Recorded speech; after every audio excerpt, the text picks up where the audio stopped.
Hey guys, how's it going? It's Uncle Beanie here, and today I want to talk about the UFC and MMA and who the MMA GOAT is, the greatest of all times. So I need to be honest here, I haven't been watching UFC a lot recently. It's been a while since I've been super interested in the UFC just because it seems like a lot of the events lately have been really boring. Haven't really been like a ton of really exciting fights. Every once in a while there'll be a good fight. Like I always tune in to see like Francis Ngannou fight, or Stipe Miocic, or Jon Jones, or any one of these guys who always puts on super exciting fights. I loved Paulo Costa, for example. A lot of people hated Paulo Costa. I thought he was a great fighter. I don't know why I'm saying was, because he still fights for the UFC, but I think he's a super entertaining fighter. Love watching him fight. Love watching Israel Adesanya fight. A lot of these guys are really amazing, but aside from like the guys who really stand out in the UFC, I feel like the product overall has been pretty boring lately. So I've been kind of staying away from it to some degree. But this last weekend with the UFC and the title fight between Jon Jones and Cyril Gane for the heavyweight title, this kind of got me reinvigorated. It kind of reinvigorated my interest in the UFC in general and MMA. I thought the fight was amazing. I thought what Jon Jones did in the fight was absolutely incredible. The guy's been away from fighting for years at this point, and he stepped back in the octagon, and it seemed like he hadn't been gone for more than 6 months. I mean, he looked so comfortable in there. The way he dominated Gane was absolutely incredible. So this kind of got me thinking, right? We are, as MMA fans, always talking about who the best fighter in the world is, who the greatest of all times is, who the GOAT is, right? This is a discussion that MMA fans have been having for a really long time, and it seems like we can't really settle on a decisive answer. It seems like we can't really settle on a decisive answer as to who the greatest of all times is. Well, I think that the greatest of all time is actually pretty obvious based on their bodies of work. I think the greatest of all times is actually pretty obvious based on their bodies of work, and we're going to talk a little bit about that. So I think the greatest of all times is actually pretty obvious based on these fighters' bodies of work, and I want to talk about that today. So I think that overall the consensus is that there are 4 contenders for the greatest of all times, right? Generally, when people talk about the greatest fighter of all time, they're either talking about Fedor, Anderson Silva, George St. Pierre, or Jon Jones. It's always one of those 4, right? So I want to go over some of these guys' strengths and some of these guys' weaknesses. I also want to talk about the fact that I believe that one of these fighters in this list of 4 fighters doesn't even belong in the GOAT discussion. And some people might view it as a hot take, but I think the evidence is pretty obvious that one of these guys actually doesn't even belong in the GOAT discussion. So we're going to start off with the 4 people who they say are contenders, and then we are going to eliminate one person based on their body of work, and then we're going to leave it. And at that point, we'll have the 3 remaining contenders, and then I'll talk about why I believe one of them is better than the other 2. So without further ado, let's hop into it. The first fighter I wanted to talk about was Fedor Emelianenko, right? So this guy never fought in the UFC, unfortunately, and it's a huge travesty because I would have loved to have seen Fedor fight some of the UFC heavyweights at the time. But luckily, we still have Pride fights, even though Pride is now a defunct organization. We can still view the Pride fights on YouTube, and if you weren't around for the Fedor era, I would urge you to go and watch Fedor's fights. This guy's fights were absolutely incredible. He was one of the most dominant champions that we have ever seen in the ring. Well, not octagon, obviously, because in Pride there was a ring, there wasn't an octagon. But this guy tore through everybody that they put in front of him in Pride. His first Pride fight was June of 2002. He fought, that was Pride 21. He fought Sammy Schilt, and he beat Sammy Schilt. He then went on to beat a host of really good fighters: Heath Herring, Antonio Rodrigo Nogueira, Fujita, Gary Goodridge, Mark Coleman, Kevin Randleman. I mean, all these guys are really, really good fighters. And Fedor went up against them and essentially made all these guys look like they were beginners. I mean, he fought Antonio Rodrigo Nogueira. He fought Big Nog twice. He fought Kosaka. He fought Mirko Krokop. He fought Mark Coleman twice. He fought Mark Hunt. He fought Mark Lindland. Tim Sylvia. I mean, the list goes on. And this guy just literally destroyed everybody that they put in front of him. And he did it in such a way where it didn't even look very hard to him when he was fighting these guys. I mean, it was insane how fluid he was in the ring and how easy he made each one of these fights look. So this guy is definitely in the talk for one of the greatest fighters of all time. The problem with Fedor is that, and I'm going to do this for every one of these contenders, right? So I'm going to list their pros and I'm going to list their cons and maybe some things that some people would have against them. The issue with Fedor is that even though he beat a lot of really good guys in Pride, he also took a lot of fights with guys who he had no business being in the ring or octagon with at all, right? Like, for example, Zulu Zinho is a fighter who Fedor fought. When did he fight Zulu Zinho? He fought Zulu Zinho on the 31st of December, 2005. And this was Pride Shockwave 2005. And he beat Zulu Zinho by TKO in the first round. This fight was not a fight that Fedor should have ever taken. Zulu Zinho was clearly nowhere near as good as Fedor was. I think Fedor should have been looking to a bit better competition than this. And this isn't the only time he's done this, unfortunately. He fought Hong Man Choi, who was a journeyman at best. That was December 2007 in Japan, once again. And this fight was really bizarre. I mean, honestly, yes, Hong Man Choi was huge. I think he was like over 7 feet tall. But this guy wasn't fast. He wasn't a skilled striker. He just wasn't a good fighter, period. And Fedor had no business being in the ring with Hong Man Choi. Brett Rogers is another guy that I have an issue with Fedor fighting, right? So, and this is another point also that I would say is a knock against Fedor, is that Fedor had a chance in Strikeforce to fight Alistair Overeem, who is another heavyweight who has been an absolute dominant force at heavyweight. He's destroyed many, many fighters who've gone against him. And he's probably, I would say, probably one of the best strikers at heavyweight, but not only one of the best strikers, also probably one of the most well-rounded fighters at heavyweight in MMA. Fedor had a chance to fight Overeem twice, and he dodged both times. He ducked Overeem both times, and we still don't know why he ducked him, but he didn't. His team didn't seem interested in fighting Overeem. Instead, the person they chose to fight was Brett Rogers, right? Now, Brett Rogers at the time was a relative noob to MMA. He had 2 years prior been changing tires at Sam's Club. He literally just started fighting MMA. And yes, he was undefeated for a while. I believe he won, before he fought Fedor, he won I think it was 10 fights in a row or something like that. So yes, this guy was obviously really good. He won 10 fights. He won all of them by knockout or technical knockout. So this guy was a real killer in the ring. However, he had nowhere near the experience that Fedor had. And again, he had been fighting for 2 years. This guy was literally, like I said, changing tires at Sam's Club 2 years before he took this fight with Fedor. Needless to say, Fedor had no business taking this fight with Brett Rogers. And he still took it anyway instead of fighting someone who was more of his equal, like Alistair Overeem.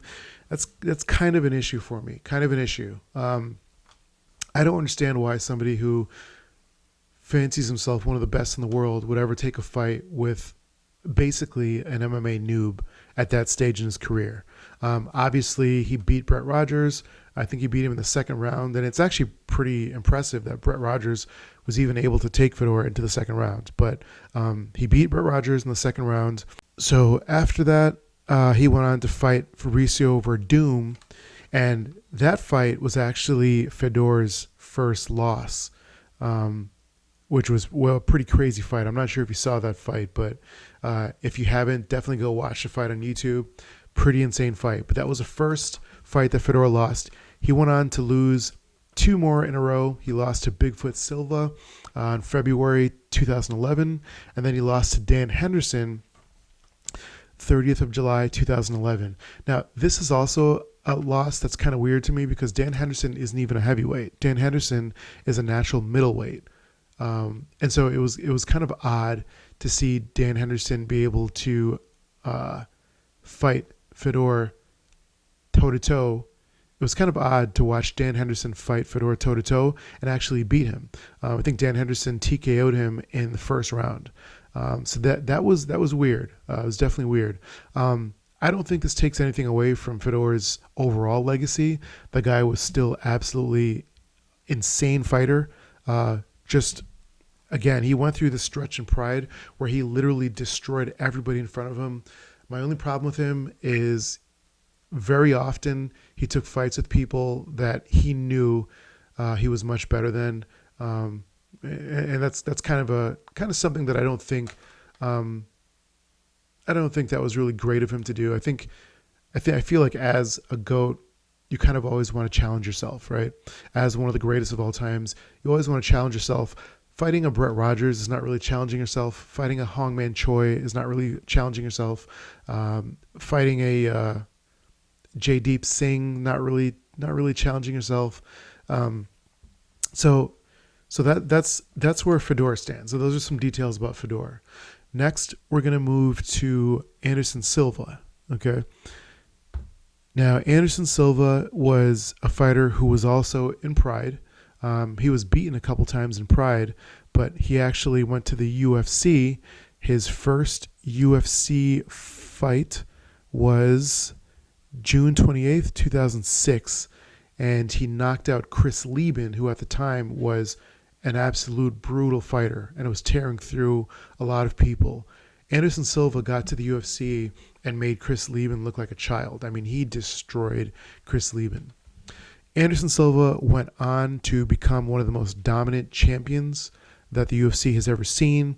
He beat Rich Franklin, who was a great fighter, Travis Lutter, Nate Marquardt, Dan Henderson, Patrick Cote, very tough fighter, Damian Maia, very tough BJJ practitioner, Vitor Belfort, Chael Sonnen. I mean, the list goes on. I mean, this guy really went on this run. This guy really went on this run where he dominated almost everybody the UFC put in front of them.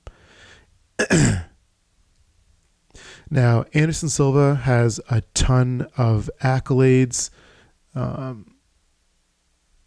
He holds the record. Anderson Silva has a ton of accolades. He holds the record for longest title reign in the UFC, which was 2,457 days. So Anderson Silva has a lot of accolades to his name. He has the longest title reign in the UFC at 2,457 days. He has the longest win streak in UFC history with 16 straight wins. He has the most UFC middleweight title fights, the most wins in the UFC middleweight title fights. He's tied for the most knockouts in the UFC middleweight division history, which is a pretty insane accolade. Most successful title defenses in the UFC middleweight division, most consecutive title defenses in the UFC middleweight division, second most consecutive title defenses in UFC history, most finishes in the UFC middleweight division history, most finishes in UFC title fights, second most knockdowns in the UFC history, most knockdowns in the UFC middleweight division history, most knockdowns in UFC title fights, most knockouts in UFC title fights. I mean, the list goes on for this guy. Most total fight bonuses in the UFC middleweight division history. This guy's accolades are pretty close to endless. And if you ever watch this guy fight in the octagon, it was like watching beautiful violence. Like watching Anderson Silva was like art. It was Nobody on this list, regardless of who I think the greatest fighter of all time is, no one on this list made fighting look so beautiful, look as beautiful. Nobody on this list made fighting look as beautiful as Anderson Silva. And if you were not around to watch Anderson Silva fight, you have to go and watch some of his highlights on YouTube. This guy was phenomenal. The other great thing about Silva, which is pretty amazing, is he didn't hit his peak until he was in his 40s. Most fighters hit their peaks in their late 20s, early 30s. This guy was over 40, and he was still decimating people in the octagon. Now, one of the cons of Silva is that he was in some pretty lackluster fights. He had a couple of pretty boring decisions. I noticed that a lot of his boring decisions were against like Brazilian fighters. For example, Damian Maia. The fight that he had with Damian Maia was not an entertaining fight whatsoever. That went on to be a 5-round decision. He fought Thales Latis, UFC 97. That was a decision, another 5-round decision. He definitely had a couple of lackluster fights. He wasn't always on, but let me tell you something. When Anderson Silva was on, it was absolutely brutal. I mean, he would rearrange people's faces. I still remember to this day what Anderson Silva did to Rich Franklin's nose, and it was nothing cute, let me tell you. He destroyed James Irvin, and that's another thing about Anderson Silva also. He wasn't afraid to move up to light heavyweight. He was a natural middleweight, which is a 185-pound class, but he was never afraid to move up to 205 and fight light heavyweights. He fought James Irvin at light heavyweight. He fought James Irvin at light heavyweight, and he fought a couple others, and he beat everybody who he moved up to fight at light heavyweight. He was a bit selective with who he moved up to fight, but he did move up to fight, and which is something that not every fighter does, right? Not every fighter has the confidence to move up in a weight class and fight people who are heavier than him. So that's Anderson Silva. The next person that we're going to cover is George St. Pierre, right? And George St. Pierre was a dominant welterweight champion in the UFC. He actually has quite a few accolades as well. He has the most UFC welterweight title fights, second most wins in the UFC welterweight division, most wins in UFC welterweight title fights, second most wins in UFC title fights, third most consecutive title defenses in UFC history, fourth multi-divisional champion in UFC history, although that does come with a caveat that we'll talk about in a little bit. Tied for second most wins by decision in the UFC history, and we're going to touch on that also in a little bit. So this guy, also most takedowns in UFC history. He's had 90 takedowns while he's been in the UFC. Most successful title defenses in the UFC welterweight division, most consecutive title defenses in the UFC welterweight division. So these are most of George St. Pierre's accolades. This guy was also an extremely dominant champion. I don't remember watching many people who looked like they belonged in the octagon with George St. Pierre when he fought them. He had an extremely amazing jab, which he was able to keep fighters at distance with. Probably one of the best jabs, I'd say, in the UFC.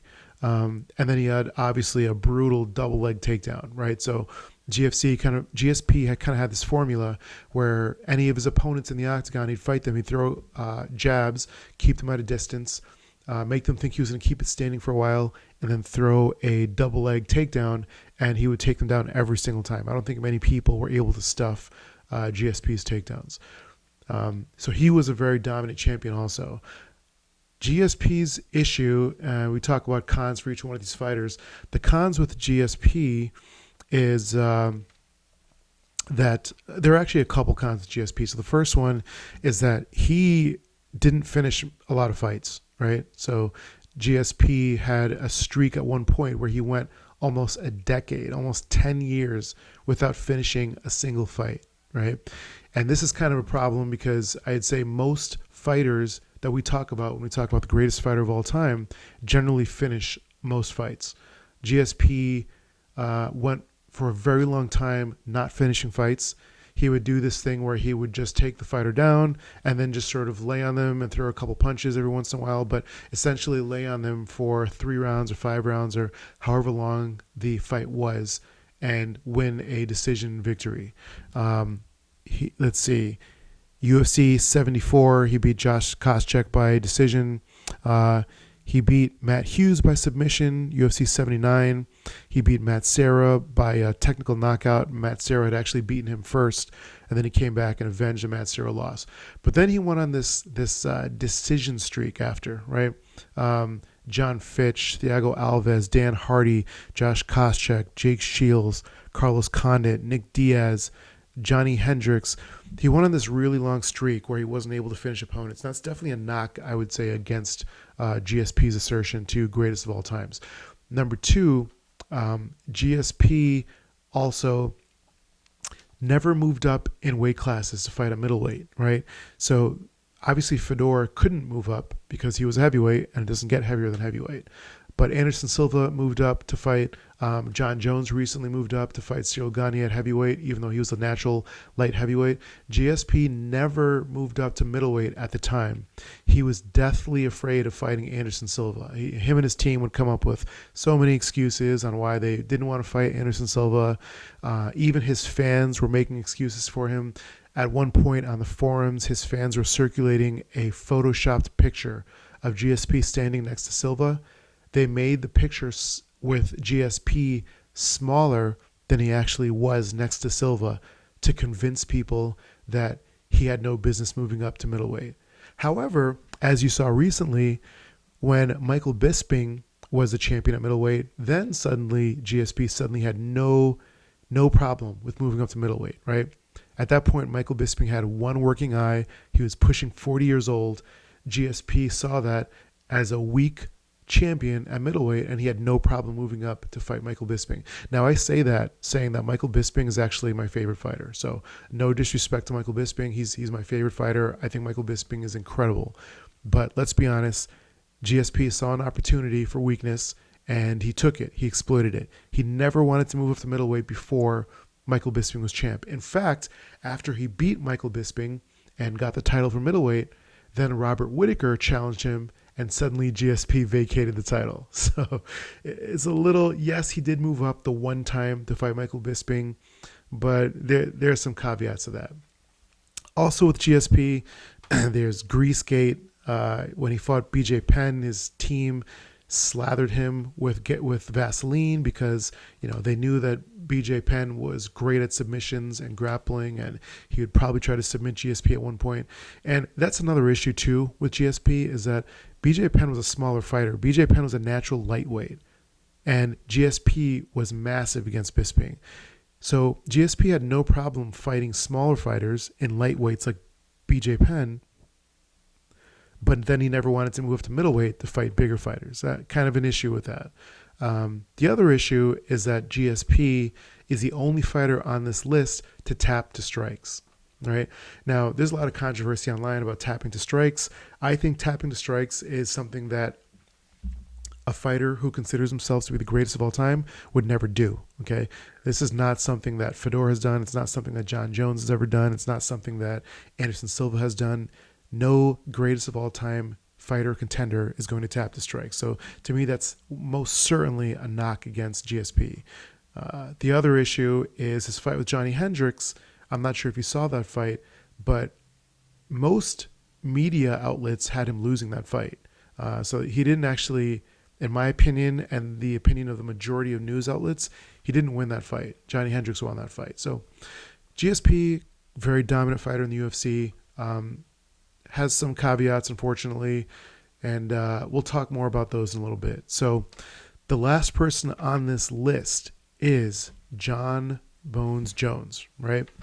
Now, Jon Jones has recently moved up to heavyweight. This past weekend, in fact, actually, Jon Jones has recently moved up to heavyweight, and he fought Cyril Gane. Now, he had been out of the UFC for a number of years. I want to say 2 or 3 years at this point. He came back. Ring rust is a real thing. It affects a lot of fighters, so nobody knew how Jon Jones was going to look. On top of the ring rust, he's also fighting at a much higher weight now. Jon Jones generally fights at 205. Now he's fighting heavyweights who are generally in the 230, 240, 250 range. So he put on a ton of weight in this new weight class where everyone is bigger than he's used to fighting. He took a couple of years off, and he destroyed Cyril Gane in the first round. I mean, he made it look so easy. Let's talk about some of Jon Jones' accolades. He's the 8th multi-divisional champion in UFC history, longest light heavyweight champion reign in UFC history at 1,501 days, longest unbeaten streak in UFC history at 19, and it really should be longer. He has a single loss on his record, but it's a disqualification loss. He actually destroyed the person he was fighting in that match. But that kind of snapped his unbeaten streak. It should be a lot longer than it was. Most consecutive wins in the UFC light heavyweight division, most consecutive title defenses in the UFC light heavyweight division, most successful title defenses in the UFC light heavyweight division, tied for most successful title defenses in UFC history at 11 with Demetrius Johnson, who is also a great fighter, most wins in UFC title fights, most UFC light heavyweight title fights, most wins in UFC light heavyweight title fights, most wins in UFC light heavyweight division, most decision wins in UFC light heavyweight division at 10, longest total fight time in the UFC light heavyweight division history at 5 hours and 40 minutes, most significant strikes landed in the UFC light heavyweight division history at 1,463, most total strikes landed in the UFC light heavyweight division history, highest takedown defense percentage in the light heavyweight division at 95%. 4th most consecutive title defenses in UFC history at 8. Youngest fighter to win a UFC championship when he beat Shogun Rua at 23 years old. That made him the youngest ever UFC champion. Tied with Charles Oliveira, Dustin Poirier, and Rafael dos Anjos for 5th most wins in UFC history at 21. Tied with Demetrius Johnson for 3rd most finishes in UFC title fights. I mean, the list goes on for Jon Jones. And if you have ever seen Jon Jones fight, this guy is absolutely incredible. He's another guy who, for the most part, makes people look like they don't even belong in there with him, regardless of how good these fighters are. I mean, he dismantled Lyoto Machida, who was a great karate fighter. He destroyed Shogun Rua. He destroyed Chael Sonnen. I mean, all these guys didn't even look like they belonged in the octagon with Jon Jones. The knock against Jon Jones is that he was in, much like Anderson Silva, he was in quite a few fights where the fights went to decision. They weren't necessarily the most exciting fights. He was in a few close fights. His first fight with Alexander Gustafsson was a very close fight, even though he avenged that loss and brutally finished Gustafsson in the second fight. And he had a couple others, most notably like Dominic Reyes fight. That was a very close fight, even though he ended up beating Dominic Reyes. And if you go back and watch a fight, I mean, it's pretty decisively Jon Jones winning that fight. But it wasn't his best moment, I'd say, in the octagon. So that's a knock against Jon Jones. I will say that I don't know if you've seen the Chael Sonnen fight with Jon Jones, but in the Chael Sonnen fight, Jon Jones actually broke his toe, right? He broke his big toe in that fight. And let me just find out when exactly that was. That fight was... So actually, I stand corrected. He only fought Chael Sonnen one time. That was at UFC 159, and that was 2013. He broke his big toe in that fight, and I mean, it really was broken. It was bleeding. You could see bone. It was popped out at this weird angle. It was pretty disgusting. And I noticed that after that fight, he had a lot more decision wins, right?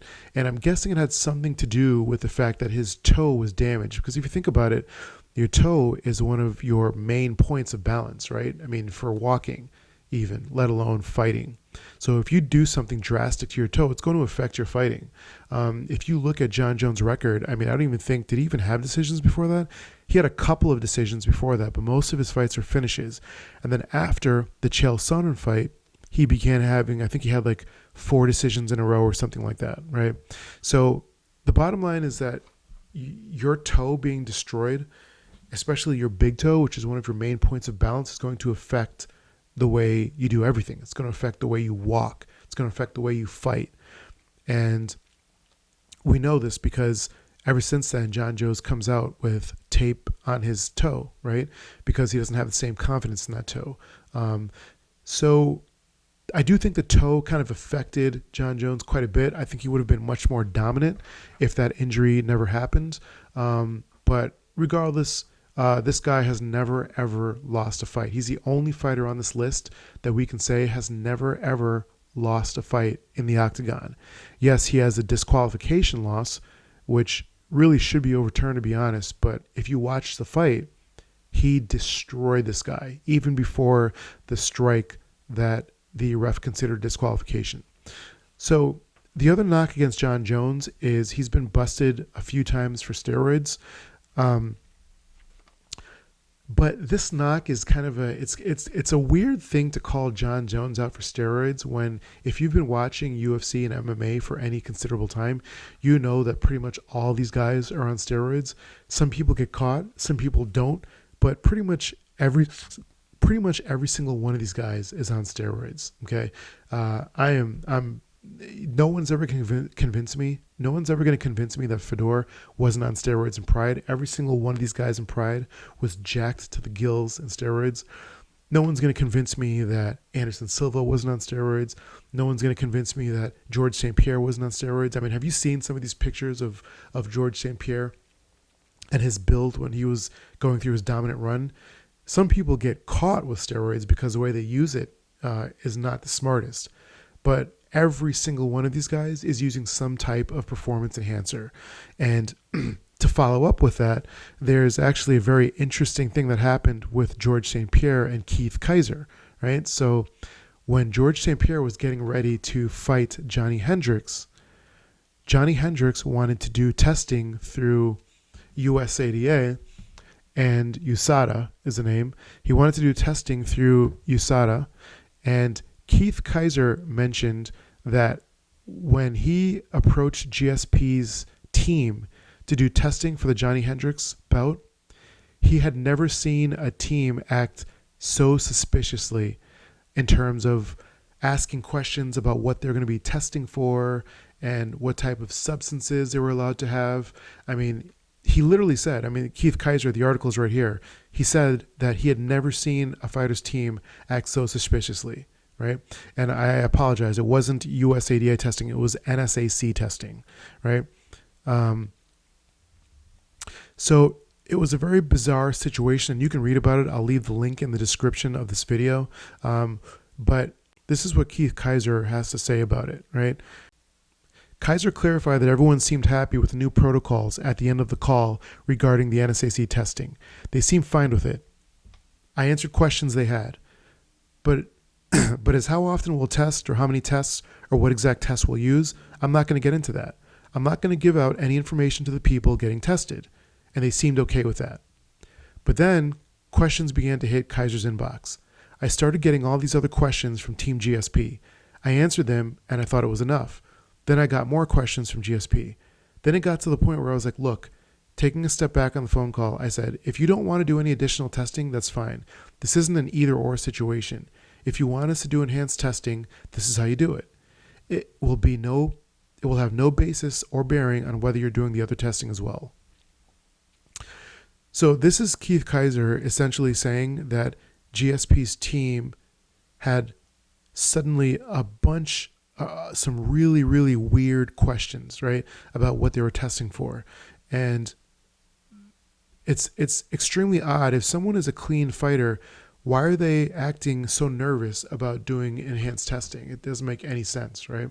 So I say this just to bring up the point that all these guys are on steroids, okay? The only fighter who I honestly think, I'm sure there's a handful of fighters who are not on steroids. The only fighter who I think is not on steroids is Michael Bisping. I think he was probably one of the only top fighters who wasn't on steroids. Every one of these other guys are on steroids. So yes, that's a knock on Jon Jones that he got caught using steroids, but you'd have to be an absolute idiot if you think Jon Jones is the only guy using steroids, especially the only guy in this list using steroids. So those are the four people who are contenders for heavyweight. So those are the four fighters who are contenders for the greatest of all time. I mentioned in the beginning of this fight that I was going to mention one person who I don't think belongs here, and that person is George St. Pierre. The reason I don't think George St. Pierre belongs in the list for greatest fighter of all times is because George St. Pierre, number one, had too many decisions to really be considered a greatest fighter of all times, right? None of these guys had anywhere near the amount of decisions that George St. Pierre had. When a fighter fights another opponent to a decision, that's essentially saying that you're not good enough to finish that opponent, that you're only good enough to bring them to a decision. And not only were a lot of his wins decisions, he went almost 10 years with nothing but decisions against opponents.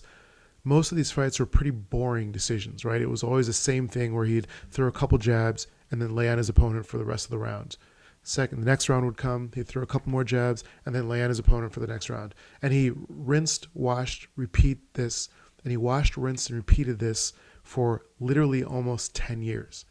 So in my opinion, a greatest of all time fighter cannot have as many decisions going on almost a 10-year decision streak fighting opponents, right? Dominant fighters, greatest of all time fighters, finish their opponents for the most part. Number two, GSP tapped the strikes. He's the only person on this list to tap the strikes. Jon Jones never tapped the strikes. Anderson Silva never tapped the strikes. Fedor never tapped the strikes. GSP is the only person to do that.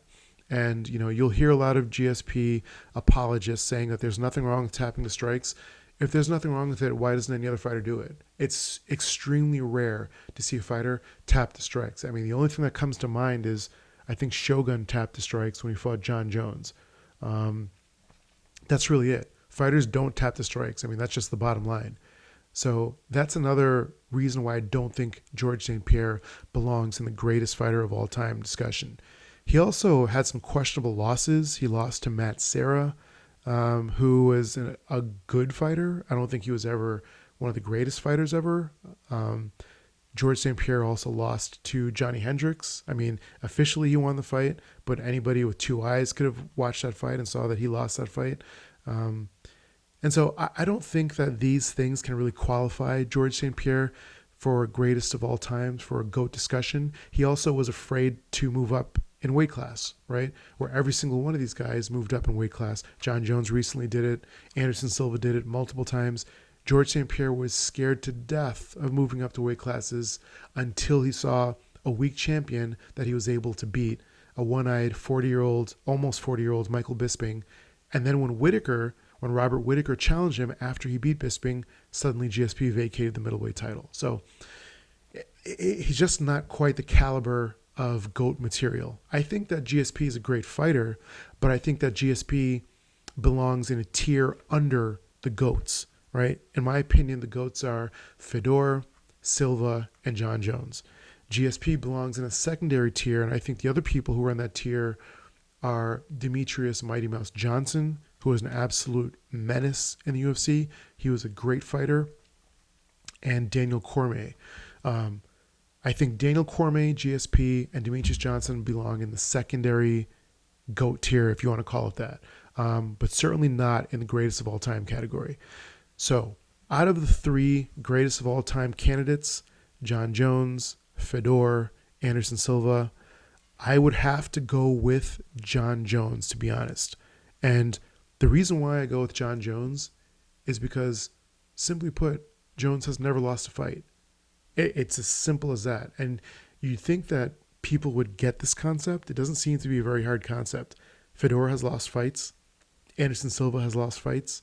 Jon Jones has never, ever lost a fight. He's had some close fights, but he's never lost a fight.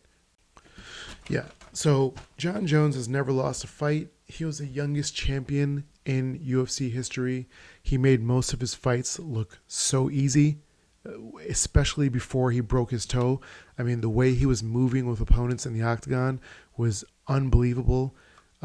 He dismantled all of these killers in the octagon, and he did it with relative ease, right?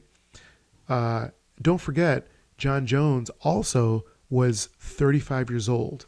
He is 35 years old, and he was 35 years old when he beat Cyril Gane. This is the same age that Fedor was when he lost to Dan Henderson, who was a middleweight, right? So at the time of Fedor's decline, which is around 35 years old, Jon Jones is still shining as bright as he always has and still looking as dominant as he's always looked in his fights. So I really don't think, with the fact that Jon Jones is 35 years old and doesn't look to be slowing down, he looks to be just as dominant as he's always been. He hasn't ever lost a fight in the octagon, meaning no one has ever beaten him in the octagon. He had a very close decision win against Alexander Gustafsson, and then he came back and destroyed Alexander Gustafsson. I mean, no one has accomplished what this guy has accomplished. His streak is one of the longest in the UFC history. And, you know, people talk about steroids and they try to discredit Jon Jones' steroids. Those same people know very well, they don't say it because it doesn't fit their narrative, but they know very well that most of these UFC fighters are on steroids. And so, yes, Jon Jones got busted for steroids, but you're not going to tell anybody who has half a brain that Anderson Silva wasn't on steroids, that George St. Pierre wasn't on steroids. I mean, you look at George St. Pierre's physique, look at Anderson Silva's physique, although maybe not so much Anderson Silva, but for example, George St. Pierre, this guy was very obviously on performance enhancers. And Keith Kaiser confirmed it, right? When he reached out to GSP's team for the Johnny Hendricks fight to do enhanced testing, he said he had never seen a team act as suspicious as GSP's team in terms of asking questions about what they were testing for, when they were testing, when they were going to show up, what kind of substances were allowed. And so I think the proof is pretty positive that these guys are all on steroids. Jones got caught, but let's use our brains here. All these guys are on steroids, and GSP apologists can't hide behind the fact that GSP was never caught, or these other guys were never caught. You can't hide behind that fact. Many people are on steroids and they don't get caught. Are we going to sit here and say that Yoel Romero was never on performance enhancers? Are we going to sit here and say that Paulo Costa was not on performance enhancers? Because GSP looked just as built as Paulo Costa. So all of these people who like to pretend that GSP wasn't on steroid enhancers, and then they turn around and look at Paulo Costa and say that he was on performance enhancers. Let's use our heads, guys. Okay, all these guys are on steroids. That's the bottom line. So I honestly think that Jon Jones is, out of these three fighters, out of Fedor, Silva, and Jon Jones is the definitive greatest of all times, especially after he just moved up to fight Cyril Gane at heavyweight, a weight class he had never fought at. After taking a 2 to 3 year hiatus, he comes back and destroys Cyril Gane. I don't think there's much question as to who the greatest fighter of all times is. My one regret is that Jon Jones broke his toe fairly early on in his career, his big toe, and that has very clearly affected Jon Jones' dominance when he fights other fighters. I mean, he's still beating these guys and is still relatively making it look easy, but it no doubt has affected his performance. I am scared to think about the kind of fighter that Jon Jones would have been had he never broken his toe. Just think about that for a second. I mean, just imagine the level of violence that we would have seen in the octagon if Jon Jones had never broken one of his main points of balance. I think that his run, even though it's already incredible, I think it would be so much more incredible. So that's it, guys. Those are my thoughts for the greatest fighter of all times. Jon Jones is definitively the greatest fighter of all times. It's not even close, okay? I would say that Fedor and Silva are just behind Jon Jones. And then in the secondary tier of greatest of all times, you have George St. Pierre, Demetrius Johnson, and Daniel Cormier. And there are a few others who would qualify for that also. So Thanks a lot for watching, guys, and I will be back soon with more MMA commentary. And I will be back soon. So thanks a lot for watching, guys. I will be back soon with more MMA commentary. Uncle Beanie signing out.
Perfect.